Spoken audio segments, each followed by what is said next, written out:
हमें हमारी रीने दिखाई जाती है जो कि डॉबी को खाना खिला रही थी और डॉबी आराम से खाना खा रहा था।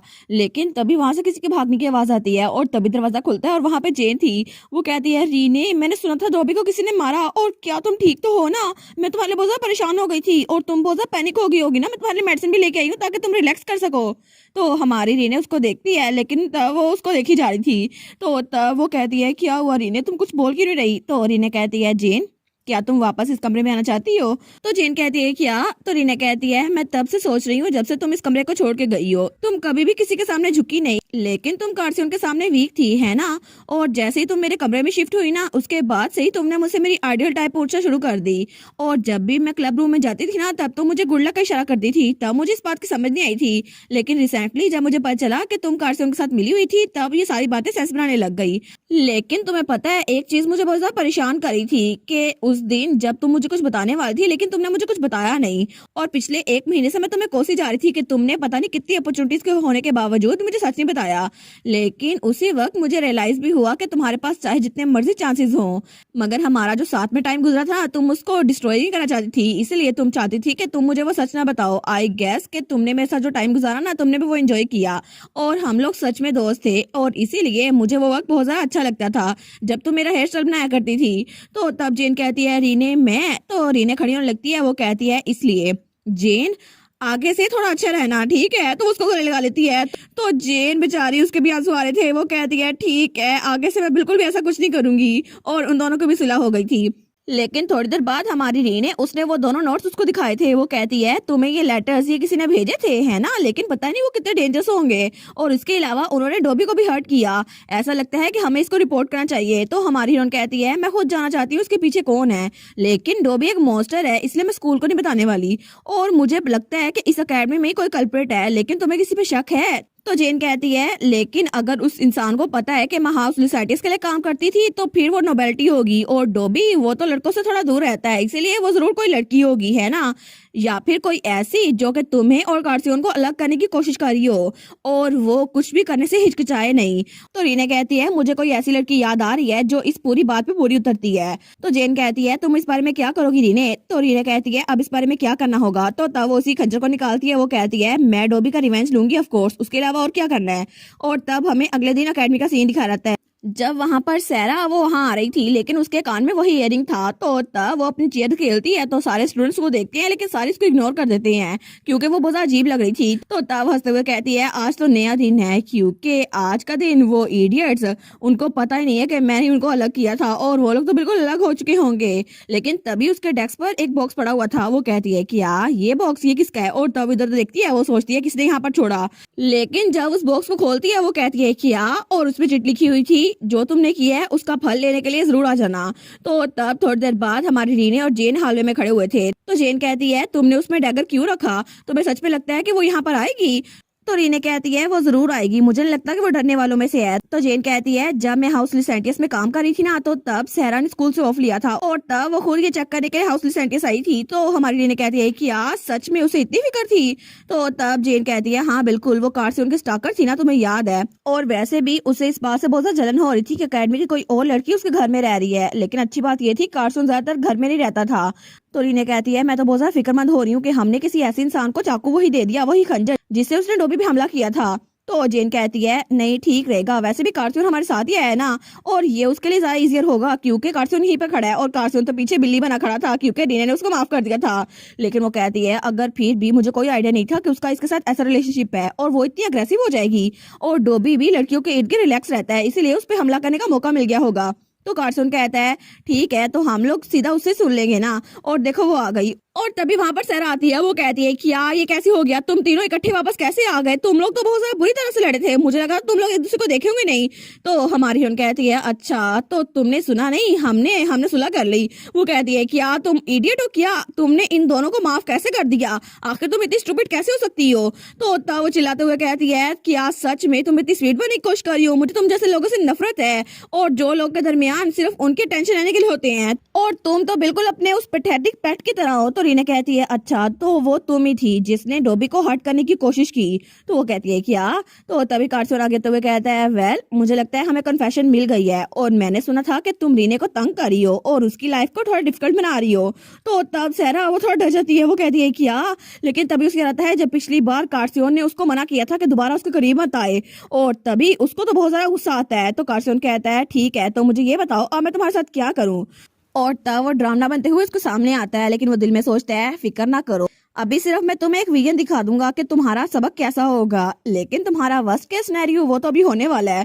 तो तभी सैरा ब्लेंडी वो चिल्लाती है, वो कहती है आखिर तुम मेरे साथ ऐसा कैसे कर सकते हो। तो बाकी स्टूडेंट्स भी वहां पर आ गए थे, वो कहते हैं क्या हो रहा है, क्या ये लोग लड़ रहे हैं। लेकिन तभी सैरा वो अपनी कोट की जेब से वही खंजर निकालती है और तब उससे कार्सियोन को स्टैब कर देती है, लेकिन कार्सियोन वो जमीन पे गिरता है।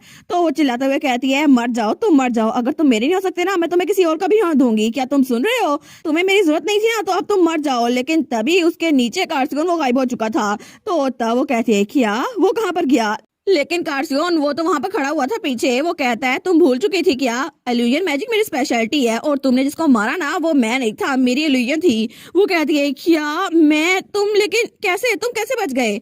तो कार्सियोन वो कहता है ठीक है तो अब तुम्हें अच्छे से सोना चाहिए, और तब उस पे अपना मैजिक यूज करता है और तब वहां पे सिर्फ सैरा ब्लेंडी की चिल्लाने की आवाज आती है। और तब कुछ दिनों बाद वहां पर लॉर्ड कार्सियोन का स्टैबिंग इंसिडेंट, इसके बारे में तो पूरी एकेडमी में पता चल गया था। तो तब सब लोग इस बारे में बात कर रहे थे कि मुझे लगता है वो उसको मारना चाहती थी, लेकिन इस तरह फाइनली रीने की परेशानी खत्म हुई और सैरा को स्कूल से निकाल दिया गया था और इसी वजह से उसे कंट्री से भी निकाल दिया गया था क्योंकि उसने किसी को मारने की कोशिश की थी। लेकिन वो सोचती है कार की वजह से मुझे लगता है ये सब कुछ जल्दी रैप अप हो गया। तो तब वो कहती है तुम्हें क्या लगता है कि आखिर में वो पैनिक क्यों हुई थी, और मुझे लगता है कि उसने अपना माइंड खो दिया था जैसे उसको किसी ने पोसेस किया हो। तो तब वहां पे कार्सियोन भी बैठा हुआ था, वो कहता है किसे पता, वो तो पहले से अजीब थी लेकिन ऐसा लगता है कि वो मैजिक के अंडर इफेक्ट भी थी। तो हमारी रीने कहती है मैजिक, वो कहता है हाँ बिल्कुल, उसने जो इयरिंग पहना हुआ था ना वो किसी कर्स आइटम की तरह था और मुझे लगता है कोई इसको कंट्रोल करा था।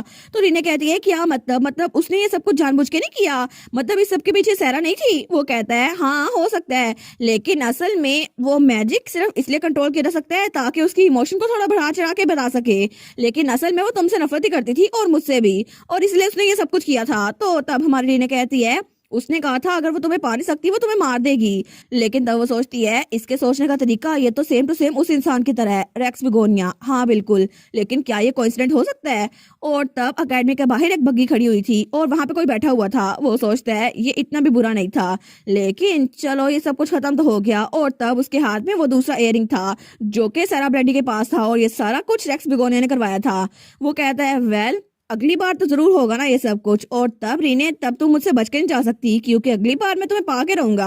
और तब रात के वक्त हमें बिगोनिया मीनार दिखाया जाता है, रेक्स बिगोनिया का घर। तो तब वहां पर आता है, लेकिन तभी वहां पर दो लोग खड़े थे, वो कहते हैं तुम आज फिर देर से घर आए। तो रेक्स हंसता है, वो कहता है सच में मेरे भाई मुझ पे नजर रख रहे हैं कि मैं कब घर वापस आ रहा हूँ। और वहां पे दो भाई खड़े हुए थे उसके, लेन बिगोनिया और रॉयल बिगोनिया, दूसरा और तीसरा बेटा हाउस बिगोनिया का। तो तब उसका दूसरा नंबर वाला भाई कहता है अभी कुछ वक्त पहले ही मॉम गुजरी थी और फादर भी बेड रिडन हो गए हैं, लेकिन सारी जिम्मेदारी तुम पर है और तुम रात को वापस देर से आते हो, आखिर तुम हाउस बिगोनिया के साथ करने के वाले हो, और तुम्हें नहीं लगता कि ये सब कुछ तुम्हें बंद कर देना चाहिए, या फिर अगर तुम ये जिम्मेदारी संभाल नहीं सकते तो हम दोनों में से किसी को दे दो। तो तब उसका दूसरा भाई कहता है काम डाउन लेन, तुम इस पे गुस्सा न करो। तो रेक्स कहता है सच में तुम्हें ऐसा लगता है। तो तब तीसरे नंबर वाला भाई वो थोड़ा डर जाता है, वो कहता है मुझे लगता है आप दोनों को रेस्ट करना चाहिए, अभी के लिए लड़ने से कोई फायदा नहीं होगा। तो रेक्स उसको इग्नोर करके वहां से जाने लगता है, लेकिन उसका दूसरे नंबर वाला भाई वो कहता है कितना एरोगेंट है ना ये, अगर ये हमसे 2 या 3 साल बड़ा है तो फिर इसको इतना एरोगेंट होने की क्या जरूरत है। लेकिन वो तीसरे नंबर वाला भाई वो थोड़ा सा डरा हुआ था। और तब सीन चल होता है और हमें काफी अरसे बाद हमारे हीरोइन के अकेडमी दिखाई जाती है जहां वो अपनी आंटी को लेटर लिख रही थी, dear aunty thank you so much आपकी ये बात समझने के लिए कि मैं पिछली गर्मियों में घर क्यों नहीं आई थी और मुझे लूका से बहुत बातें सुनने को मिली, लेकिन आप प्लीज समझिएगा, और लूका अब तो सीनियर बिल्डिंग में मेरे साथ है और मैं अक्सर उससे मिलती रहती हूँ और हम लोग एक दूसरे टकराते रहते हैं। और इससे मुझे याद आया आपने अपने पिछले लेटर में पूछा था कि मेरी अकेडमी लाइफ कैसे गुजर रही है। टू बी ऑनेस्ट यहाँ पर कुछ भी बिल्कुल नहीं बदला, और जितना मैं बढ़ती जा रही हूँ ना और जितना मैं सीनियर होती जा रही हूँ काम उतना सारा बढ़ता जा रहा है और स्टडी भी उतनी सारा बढ़ती जा रही है, लेकिन मेरे दोस्त मेरे साथ हैं। और अभी कुछ दिनों पहले जब हमारी दोनों क्लासेस कोलाइड हुई थी ना तो डॉज बॉल में हर किसी को यही टेंशन थी कि मुझे कोई गलती से बॉल ना मार दे और कार्सियोन उसके पीछे ना पड़ जाए, लेकिन आखिर में मुझे कार्सियोन को बॉल मारनी पड़ी और तब वो तो बेहोश होने वाला था, लेकिन तब मैंने उसको संभाला था। लेकिन फिर भी सब कुछ बहुत ज्यादा अच्छे से चल रहा है। और पिछली गर्मियों की छुट्टियों में मैं हांस के साथ उसकी फैमिली वर्कशॉप में भी गई थी, जहाँ पे बड़े स्केल पे मुझे मेडिसिन बनाने के बारे में पता चला और मैंने बहुत कुछ सीखा। और इसके अलावा इस साल में हम लोग पिकनिक पे भी गए थे और कांग्रेचुलेशन पार्टी भी रखी थी। और तब कार्सियोन और डोबी ने रेस लगाई थी, लेकिन कार्सियोन ही जीता था। और फ्योर भी बहुत अच्छे से रहता है मेरे साथ, और इसी वजह से शायद लोग कहते हैं कि जितना ज्यादा लड़ेंगे ना उतना ज्यादा प्यार बढ़ेगा। तो तब आगे लिखती है, प्लीज मेरे बारे में फिक्र ना कीजिएगा, क्योंकि 2 साल गुजर चुके हैं लेकिन मैं बिल्कुल ठीक हूँ। और तब उसके पीछे डोबी बैठा हुआ था, जो कि बहुत ज्यादा बड़ा भी हो गया था। तो तब उसने वो लेटर लिख लिया था। लेकिन तब अगले दिन प्रोफेसर वाल्टर वो कहता है, तुम लोग इस साल ग्रेजुएट होने वाले हो, भूलना मत कि तुम लोग के फाइनल एग्जाम सर पे खड़े हैं, आप पढ़ भी लो। तो तब वो तो स्टूडेंट को बताई जा रहा था, तुम लोग को अपनी ग्रेजुएशन के लिए सीरियस होना चाहिए, और ये कोई ऐसी चीज नहीं है जो तुम लोग बार बार कर सकते हो। हर साल स्टूडेंट 4th ईयर में आके बहुत जरा पीछे रह जाते हैं, तो कहली मत करना। और अगर तुम लोग को मजे करने हैं ना, तो अकेडमी से बाहर जा करना, और अभी डेटिंग वगैरह बंद कर दो, तुम लोग पढ़ने पे ध्यान दो। तो जैसे ही वो खामोश होता है ना, तो एक स्टूडेंट कहती है, सर लेकिन हम लोग तो 4th ईयर में कब से पहुंचे हुए हैं, अब तो बस ग्रेजुएशन होने वाली है। वो कहता है, तुम्हें आइडिया भी है कि मैं सुबह कितनी जल्दी उठ के यहाँ पर आया था? लेकिन असल में बात ये थी, वो स्कूल आना नहीं चाहता था, और वो तो एक प्रोफेसर था ना, इसलिए उसको आना पड़ता था। तो तब हमारी हीरोइन सोचती है, मुझे कैंडस ने कहा था प्रोफेसर वाल्टर से बच के रहूं, लेकिन तब से मैंने प्रोफेसर वाल्टर पे नजर रखी हुई है, और वो तो स्टूडेंट के साथ इंटरेक्ट भी नहीं करते, इसलिए मुझे उनसे कोई खतरा नहीं था। लेकिन पता नहीं कैंडस ने ऐसा क्यों कहा था। तो तब एक स्टूडेंट कहती है, सर मुझे आपके फ्यूचर के बारे में बहुत ज्यादा टेंशन हो रही है। तो वो कहता है, बस करो मुझे सताना, और उसके बाद वहां से निकल गया था।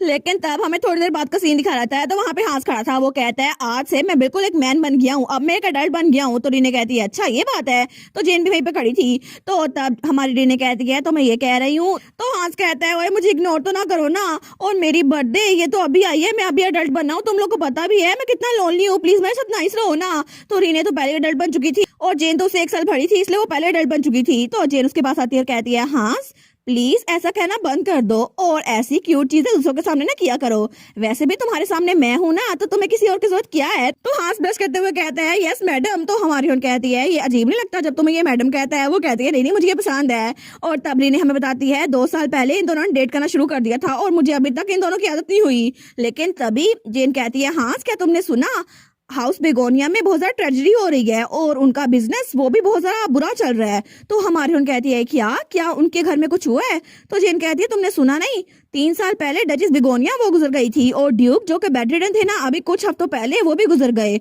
और कल की बात है कि सेकंड सन बेगोनिया वो भी कैरेज एक्सीडेंट में मारा गया। लेकिन अब लगता है उस घर में सिर्फ 2 ही लोग बचे हैं, थर्ड सन और एक्स बिगोनिया।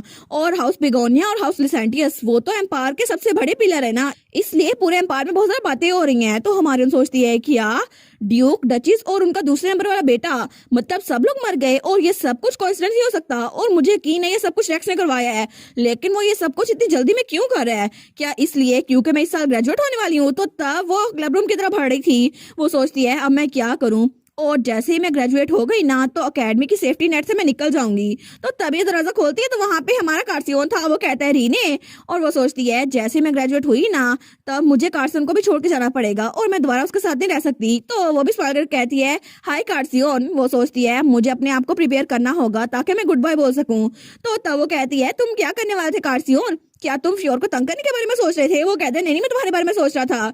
तो हमारी ने सोचती है, बिगोनिया और लिसांटियस वो तो रेग्नेट एम्पायर के ग्रेट पिलर्स है ना, और एक तरफ कार्सियोन है जो मेरे लिए कुछ भी करेगा, और दूसरी तरफ रेक्स बिगोनिया है जो अपनी ग्रीड को हासिल करने के लिए कुछ भी कर सकता है। और मैं इन दोनों फैमिलीज के दरमियान प्रॉब्लम्स कायम नहीं करना चाहती, इसलिए जब तक मैं रेक्स से दूर रहूंगी ना, मैं कार्सियोन से भी अपनी डिस्टेंस बना के रखूंगी। और तब ये सब कुछ वो अपने डोम रूम में बैठी सोच रही थी। वो सोचती है, ये सब कुछ इतना ईजी नहीं होगा ना, तो मैं क्या करूँ कार, लेकिन मुझे कोई आइडिया नहीं है कि मुझे तुम्हें छोड़ के जाना पड़ेगा, इसलिए मैं ये नहीं चाहती। और तब हमें सुबह का सीन दिखा रहता है।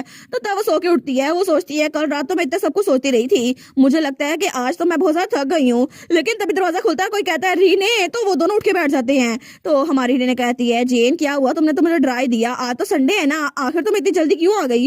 वो कहती है, मैं तुम्हारे लेटर लेके आई हूँ असल में। तो हमारी उन कहती है, क्या ये लेटर किसकी तरफ से है? तो जेन कहती है, डचेस लिसांटियस वो तुमसे मिलना चाहती है, उन्होंने तुम्हें लेटर भेजा है, और मैं उनकी मेट थी ना, इसलिए मैंने ये लेटर लिया। तो हमारी उन कहती है, क्या ये किसकी तरफ से है? तो वो कहती है, कार्सियोन की मॉम वो तुमसे मिलना चाहती है आज के आज, तो तुम रेडी रहना। तो हमारी उन कहती है, क्या कार्सियोन की मॉम? वो सोचती है, आखिर ये सब कुछ अभी क्यों शुरू हो गया, जब मैंने अपने आप को कार्सियोन से दूर रखने के सोचा, आखिर ये अभी क्यों होना था, उसकी मॉम से मुझे अभी मिलना क्यों जरूरी था?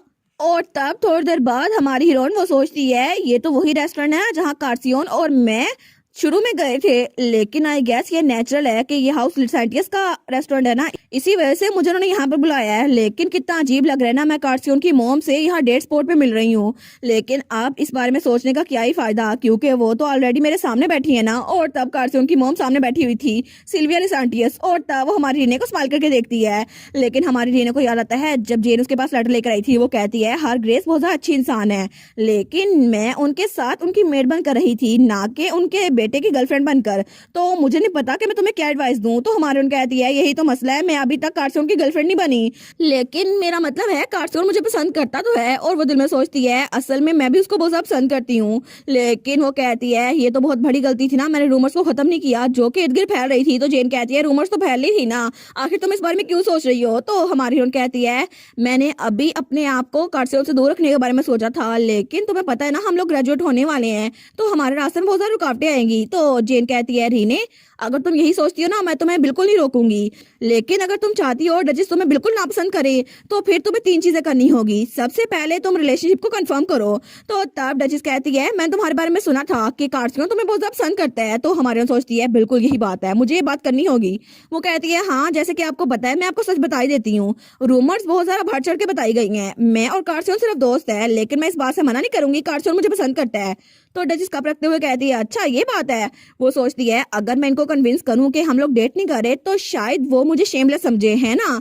तो उसके बाद जी ने कहा था उसके बाद तुम्हें रिलेशन की ड्यूरेबिलिटी बतानी होगी। तो तब डचेस कहती है तुमने नोटिस किया होगा कि कार्सियोन वो तो बहुत ज्यादा मुश्किल है ना उसको संभालना, और उसके साथ क्लोज रिलेशनशिप रखते हुए तुम्हें कई साल हो गए हैं और मुझे लगता है तुम उसे संभाल सकती हो, लेकिन तुम्हें सच में लगता है कार्सियोन अच्छा इंसान बन गया है। तो रीने सोचती है क्या ये अपने बेटे के बारे में ऐसे बात कर रही है, कितना अजीब लग रहा है ना, लेकिन फिर भी मुझे अपने प्लान पे काम करना होगा। वो कहती है मुझे लगता है मैं बहुत ज्यादा बोल्ड हो रही हूँ, लेकिन कार्सियोन ना तो अच्छा इंसान है ना ही काइंड है, लेकिन अगर वो मेरे साथ काइंड है ना तो मेरे लिए बस यही काफी है, और वैसे भी वो तो मेरे प्यार में डूबा हुआ है और कार तो वही करेगा जो मैं कहूंगी। तो डचेस कहती है अच्छा ये बात है, तो तुम उसे कार्सियोन नहीं कार कह के भी बुलाती हो, मुझे लगा था उसने सिर्फ अपना निकनेम लेने की इजाजत मुझे दी है। तो तब जेन ने आके कहा था फाइनल स्टेज यही है कि तुम्हें उनकी बात को बिल्कुल मना करना होगा। तो तब डचेस कहती है एनीवेज मैं सीधा पॉइंट पे आती हूँ, तुम्हें मेरे बेटे को छोड़ना होगा तो कितने पैसे लोगी। तो हमारे सोचती है ठीक है अभी मेरा चांस है, मैं अपने आप को विलन बना दूंगी इनकी नजरों में। तो रीना स्माइल करते हुए कहती है श्योर, मैं वैसे भी उसके साथ डेट नहीं कर रही और मैं तो उसकी दोस्त हूं ना, तो आप जितने मर्जी पैसे दे दे मैं तो उसके साथ फ्रेंडशिप को खत्म कर दूंगी। तो तब डचेस डिसांटियस वो स्माइल करती है और तब वो खड़ी होती है। वो कहती है तुम्हारा नाम रीने है ना। तो रीने सोचती है लगता है ये मेरे मुंह पे पानी फेंकने वाली है या फिर कुछ और, मुझे अपने आप को रेडी करना होगा। लेकिन तभी डचेस उसके पास आती है और कहती है ये तो बड़ी अच्छी बात है, मुझे लगा था कि तुम कोई बेचारी सी लड़की होगी जिसके पीछे मेरा बेटा पड़ा हुआ है, मैं तुम्हें बचाना चाहती, लेकिन तुम तो बहुत ही ज्यादा अच्छी हो रीने, तुम तो बहुत ज्यादा चालाक भी हो और तुम तो मेरे बेटे को कभी भी छोड़ सकती हो, है ना। इस तरह वो तुमसे डर के रहेगा और इसी तरह तुम तो कार्सियोन के काबिल हो, तुम तो कितनी ज्यादा अच्छी और चालाक हो, है ना। मुझे तुम्हारी जैसी लड़की की जरूरत थी अपने बेटे के लिए और तुमने तो कार्सियोन को बिल्कुल अपने पीछे लगाया हुआ है। सच में रीने मैं तो इस रिलेशनशिप को अलाउ करती हूँ, तुम उसके साथ रह सकती हो। तो हमारे सोचती है क्या मुझे लगा नहीं था कि ये सब कुछ होगा, क्या इन्होंने मुझे अपने बेटे के साथ रहने की इजाजत दे दी है। और तब अगले दिन हमें अकेडमी का सीन दिखा रहता है। तो तब वहाँ पे प्रोफेसर जॉर्ज वो पेपर चेक कर रहे थे। वो कहते हैं सब लोग पास हो गए, इस बार तो हांस भी पास हो गया, उसने प्रैक्टिकल एग्जाम में बहुत अच्छा किया था, लेकिन शायद उसकी कंपनी ने कुछ सालों पहले पेन किलर बनाया ना इसीलिए, और वो पेन किलर उसका तो कोई साइड इफेक्ट भी नहीं है और वो मेडिसिन भी बहुत अच्छी बिक रही है और उन्होंने तो उसका फार्मूला भी रिलीज कर दिया है और अब तो वो टेक्स्ट बुक में पढ़ाया जाता है। लेकिन अगर मुझे पता चल जाए ना वो हर्बलिस्ट कौन है जिसने ये फार्मूला बनाया है तो मैं उसको अपनी लैब में रख लूं। और वो तो रीने थी लेकिन प्रोफेसर को पता नहीं था। वो कहता है इसके अलावा रीने मुझे लगा था वो क्लास में टॉप करेगी, लेकिन उसके ग्रेड्स तो बहुत ज्यादा कम आए हैं, लगता है उसने इस बार पढ़ा नहीं था, शायद ग्रेजुएशन होने वाली है ना तो वो थोड़ी टेंशन ले रही है इसी वजह से। लेकिन पता नहीं क्या वो इस बारे में फिक्रमंद है कि वो जल्दी ग्रेजुएट हो जाएगी, और अगर ऐसा भी हुआ ना तो फिर भी वो एम्पीरियल हर्बोलॉजिस्ट बन सकती है। लेकिन फिर भी मैं चाहता हूँ कि वो मेरी लैब में आके काम करे। और दूसरी तरफ रीने वो बेचारी तो बहुत ज्यादा सताई हुई थी, वो सोचती है मैं तो बिल्कुल खत्म हो गई हूँ, मैं जब से डचेस डिसांटियस सैनी की कार्सियोन की मोम से मिलके आई हूँ ना मेरा तो किसी बात पे फोकस हो ही नहीं रहा और मैंने हरबोल जी को पढ़ा हुआ था, इसी वजह से मैं पास हो गई, लेकिन मेरे नंबर्स अच्छे नहीं आने वाले, मुझे तो ये पता है। लेकिन तब वो अपना सर पकड़ लेती है, वो सोचती है सीरियसली अब मैं क्या करूं, क्या मैं इससे शादी कर लूं। लेकिन तब वो सोचती है मुझे किससे बात करनी है, वो सोचती है मैं अपने दोस्तों को नहीं बता सकती तो किसी प्रोफेसर को बताऊं, लेकिन अगर मैंने केंद्र से भी बात की ना थोड़ा अजीब लग जाएगा, और इसके अलावा मुझे किसी ऐसे से बात करनी होगी जो कि डचेस के करीब ना हो। लेकिन मुझे लगता है कोई भी मेरी बात सुनने के लिए तैयार नहीं होगा। तो तब वो सोचती है क्या कोई भी नहीं है मेरे इर्द गिर्द जो कि एक नोबल भी हो और मेरी बात भी समझ सके और मुझे एडवाइस भी कर सके। तो तभी उसको आइडिया आता है, वो सोचती है अरे हाँ मुझे एक इंसान का पता है। और दूसरी तरफ हमें हाउस सोसाइटीज दिखा जाता है जहाँ पर कोई कहता है योर ग्रेस आपके एडवाइजर की तरफ से आपके तरफ एक लेटर आया है। तो वहाँ पे टेलीपोर्टेशन इन्वेलप था जो कि इमरजेंसी के लिए हमारे रीने और कार्सन के डैड के दरमियान था। तो तब कार्सन का डैड कहता है पता नहीं उसने क्या लिखा है, लेकिन पहली बार उसने खुद से मुझे लेटर लिखा है। तो तब वो बड़ा खुश हो गया था। लेकिन जब वो लेटर देखते हैं ना वहाँ पे लिखा था सर मैं आपसे अपने एक दोस्त के बारे में एक सवाल पूछना चाहती हूँ। तो तभी उसको पता चल गया था कि उसके दोस्त के बारे में नहीं, वो अपने बारे में पूछना चाहती है। तो तब रीने ने उस लेटर में लिखा था दो राइवल नोबल फैमिलीज के बेटे मेरी दोस्त के पीछे पड़े हुए हैं और वो उन दोनों के दरमियान फंस गई है। और जिस लड़के को वो पसंद करती है ना उस लड़के की मॉम ने उसके साथ बात की है और उसने इजाजत दे दी है वो अपने बेटे के साथ रह सकती है, लेकिन असल में उसकी दोस्त वो तो कॉमनर है। लेकिन इस बारे में उस लड़के के फादर को कुछ भी नहीं पता और ये सब कुछ उसने डायरेक्टली उसकी दोस्त से कहा है। लेकिन तभी ड्यूक लिसांटियस को ये रियलाइज हो गया था कि रीने बेचारी वो हाई सोसाइटी के ट्रैप में फंस चुकी है। तो तभी वो रीने के पास आता है, वो कहता है रीने, तो वो खिड़की में था, रीने डर जाती है, वो कहती है क्या सर आखिर आप यहाँ पर क्या कर रहे हैं, मैंने लेटर अभी तो आपको भेजा था। तो तब वो टेलीपोर्टेशन मैजिक करके वहां पर आया था, वो कहता है मुझे लगता है कि तुम पोर डिसीजन लेने वाली हो इसलिए मैं टेलीपोर्ट करके यहाँ पर आ गया। तो रीने कहती है क्या कौन सा डिसीजन, वो कहता है तुम्हारी मैरिज का डिसीजन, मैं इसको सपोर्ट नहीं करूंगा बिल्कुल भी नहीं। और दूसरी तरफ लिसांटियस मीनार में डचेस वापस आई थी। तो बटलर कहता है योर ग्रेस वेलकम होम। तो डचेस कहती है मेरे हस्बैंड डियर कहाँ पर है, मैं उनको बहुत अच्छी खबर देने वाली हूँ। तो बटलर कहता है वो तो भी बाहर गए और वो तो रीने के बारे में उनको बताने वाली थी। लेकिन डचेस बेचारी को क्या पता था कि उसका हस्बैंड खुद रीने से मिलने के लिए गया है और उसको पता ही नहीं है कि जिसकी एडवाइस वो देने के लिए गया है ना वो उसी का बेटा है। और तब हमें अकेडमी के पास ये कैफे दिखा जाता है जहाँ पे वो लोग बैठ चुके थे। तो तब ड्यूक कहता है मेरी बात सुनो रीने, वो नोबल वुमन वो असल में तुम्हें पसंद नहीं करती। तो रीने कहती है अच्छा तो फिर वो ये सब कुछ क्यों कर रही हैं। तो ड्यूक कहता है तुमने कहा था ना वो एक पावरफुल फैमिली से हैं और तुम्हें पता होगा कि पावरफुल फैमिलीज के दरमियान मैरिज वो तो पॉलिटिकल टूल की तरह यूज होती है। तो रीने कहती है जी मैं ये बात जानती हूँ। तो ड्यूक कहता है फिर तो ये तुम्हें बात पता होगी ना मेरे बताए बगैर, और वैसे भी बिल्कुल कॉमन नहीं है कि एक कॉमनर एक नोबल फैमिली में शादी करे, है ना। वो सोचती है ये बात बिल्कुल भी गलत नहीं कह रहे। तो ड्यूक कहता है और अगर उसने तुम्हें कहा है ना कि वो तुम्हें अपने बेटे से रखना चाहती है तो इसका मतलब है वो तुम्हें पपेट बना के रखना चाहती है, और अगर वो अपने बेटे की शादी तुमसे करवाना चाहती है ना तो इसका मतलब है कि वो बहुत ज्यादा पावरफुल फैमिली होगी, और उस जैसी कोई लड़की वो तो अपने बेटे के लिए तुम्हें सोर्स ऑफ कंपटीशन बनाना चाहती है। तो रीने कहती है क्या। तो ड्यूक कहता है अगर उसके डॉटर इन लॉ वो कॉमनर हुई ना तो फिर पूरी फैमिली में सिर्फ उसका राज होगा, और तुम्हें पता है ना अथॉरिटी किसके पास होगी, तुम्हारी मदर इन लॉ के पास। और रीने अगर तुम इस फैमिली का पार्ट बन गई ना तो तुम सिर्फ पपेट बन के रहोगी। और वो सोचता है पता नहीं वो कौन है, लेकिन वो तो बहुत ज्यादा चालाक औरत लगती है मुझे। और वो बेचारा तो अपनी बीवी के बारे में बात कर रहा था लेकिन उसको पता नहीं था। तो हमारी हीरोइन कहती है लेकिन मैं तो पावर में बिल्कुल इंटरेस्टेड नहीं हूँ, और मैं तो अगर ऐसी कोई चीज चाहती तो वो सोचती है फिर तो मैं रेक्स बेगोनिस से शादी कर लेती। तो तब ड्यूक कहता है रीने मैं जानता हूँ कि तुम बिल्कुल भी ऐसी नहीं हो और जिंदगी में बहुत सारी मुश्किलात आती हैं, लेकिन कभी कभार हम पोर डिसीजन ले लेते हैं, और तुम्हारी पोजीशन में तुम तो दो फैमिलीज के दरमियान फंसी हुई हो ना। तो तुम्हें क्या लगता है कि ऐसा क्या होगा अगर तुमने उनमें से किसी एक से शादी कर ली। तो वो कहती है मैं दोनों फैमिलीज के दरमियान फंस जाऊंगी। वो कहता है हाँ बिल्कुल दोनों फैमिलीज के दरमियान झगड़े होंगे तुम्हारी वजह से, और नोबल वुमेन और उनका बेटा तुम्हें क्या लगता है वो पावर स्ट्रगल में किसका साथ देंगे, वो तुम्हें अपने घर से बाहर निकाल देंगे ताकि उनकी फैमिली के दूसरी फैमिली के साथ ताल्लुकात अच्छे खराब ना हो जाएं। और तुम्हें क्या लगता है कि तुम्हें इस दौरान क्या चॉइस लेनी चाहिए जो तुम्हारे लिए ठीक हो। तो हमारी उन कहती है मुझे लगता है सबसे अच्छी चॉइस यही होगी कि मैं सबसे पहले इस सिचुएशन को अवॉइड करूं। तो हमारी सोचती है जो रीजन मैंने ये लिया था ना ये डिसाइड करने का वो ये था कि कार्सियन और मेरे दरमियान क्लास डिफरेंस है, मैं एक कॉमनर हूँ और वो एक नोबल है, और दूसरी बड़ी वजह वो रेक्स के थ्रेड्स है क्योंकि मैं नहीं चाहती उनकी फैमिलीज में कुछ भी गड़बड़ हो, और मुझे पता है कि असल में कार्सन मुझे बहुत पसंद करता है लेकिन असल में वो एक नोबल ही है, और मैं नहीं चाहती कि उसकी लाइफ मेरी वजह से खराब हो जाए, इसीलिए चाहे मैं उसको जितना मर्जी पसंद करती हूँ मैं उसकी फैमिली के दरमियान नहीं आ सकती। तो तब रीने थोड़ी सी उदास होते हुए कहती है थैंक यू सो मच आपके एडवाइस के लिए, जैसा आपने कहा है मैं वैसे ही करूंगी, लेकिन मैं तो बस एक्साइटेड हो गई थी कि ऐसे लड़के के साथ मैं रहूंगी जिससे मैं प्यार करती हूँ, और मैं तो बहुत ज्यादा भोली थी, है ना। तो ड्यूक उसको देखता है, वो सोचता है ये तो बहुत ज्यादा उदास लग रही है। तो वो कहता है रीने तुम्हें क्या लगता है कि तुम डॉटर इन लॉ के बजाय मेरी बेटी बन के रहो तो तुम्हें अच्छा नहीं लगेगा? मैं तुम्हें अडॉप्ट कर लूंगा। तो रीने कहती है क्या? वो सोचती है अचानक से इसने मुझे अडॉप्शन का प्रपोजल दे दिया। तो वो कहता है मेरा वैसे भी सिर्फ एक ही बेटा है और वो बिल्कुल यूजलेस है, और सारा कुछ अपने बेटे को देने के बजाय मैं तुम्हारी जैसी बेटी को सब कुछ देना चाहूंगा। और जैसे तुम मुझे सारी एडवाइस करती रही हो ना इन 2 सालों में, मुझे लगता है तुम्हारी मेरे वाइफ के साथ भी अच्छी बनेगी, तो मैं तुम्हें अडॉप्ट कर लूंगा। ठीक है, सारे मसले हल हो जाएंगे। और ड्यूक बेचारे को पता ही नहीं था कि वो कार्सियन और रीने को बहन भाई बनाने पे तुला हुआ था। बेचारा ड्यूक, उसको पता ही नहीं था वो उसकी डॉटर इन लॉ बनने की बात कर रही थी। वो कहती है थैंक यू सो मच, लेकिन मुझे श्योर नहीं है कि मुझे इस सिचुएशन में क्या करना चाहिए। वो कहता है मेरी लोगों की तरफ अच्छी नजर है, और वैसे भी मुझे पता है अगर तुम मेरी बेटी बन गई ना तो मैं तुम्हें बिल्कुल अपनी बेटी की तरह रखूंगा, और मैं तुम्हारे लिए अच्छा हस्बैंड भी ढूंढूंगा, और चाहे तुम्हें जिससे मर्जी शादी करनी हो मैं तुम्हारी शादी करवा दूंगा। और अगर तुम अकेला भी रहना चाहो ना तो मैं मेक श्योर करूंगा कि तुम्हारे पास हर एक चीज आ जाए।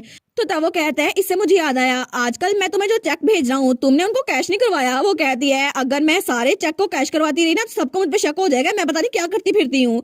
लेकिन थैंक यू सो मच आपकी सारी बातों के लिए, लेकिन मैंने अपनी लाइफ के लिए कोई और प्लान सोच रखा है, और आई होप कि हम एक दूसरे को लेटर भेजते रहें। तो तभी वो कहती है अरे हाँ, मैं जल्दी ग्रेजुएट होने वाली हूँ ना, तो मेरा एड्रेस वो बदल जाएगा। तो ड्यूक कहता है क्या तुम अपने पेरेंट्स के घर वापस आने वाली हो? लेकिन अगर ये कुछ ज्यादा दूर है ना तो मैं इनवेलप के डिस्टेंस को एडजस्ट कर दूंगा। वो कहती है नहीं नहीं। वो सोचती है मैंने अभी तक अपने दोस्तों को नहीं बताया, तो क्या मैं इनको बता दूं?